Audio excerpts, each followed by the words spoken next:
আল্লাহ নবী উম্মতের আলেমদের প্রতি আস্থা রেখেছেন, তাদের প্রতি আস্থা জ্ঞাপন করেছেন।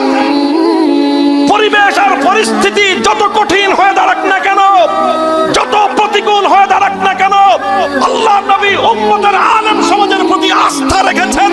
কোন কঠিন পরিস্থিতিতে উম্মতের উলামায়ে কেরাম উম্মতের প্রতি দায়িত্ব পালনে একচুল পরিমাণ গাফলতি করবে না। মুসলিম সমাজের মধ্যে যখন আল্লাহর কোরআন বিরোধী কোন কার্যকলাপ পরিচালিত হবে, মুসলমানদের সমাজে যখন শরীয়ত বর্হিত কোন কার্যকলাপ পরিচালিত হবে, সেই কার্যকলাপের জন্য সর্বপ্রথম প্রশাসন দায়ী নয়, সর্বপ্রথম আইন শৃঙ্খলা রক্ষাকারী দায়ী নয়, সেই জন্য সর্বপ্রথম সরকার দায়ী নয়, সেই জন্য সর্বপ্রথম সেনাবাহিনী দায়ী নয়। কোরআন বিরোধী, ইসলাম বিরোধী যে কোনো কার্যকলাপের জন্য সর্বপ্রথম যাদেরকে আল্লাহর আদালতের কাঠগড়ায় দাঁড়িয়ে জবাব দিতে হবে,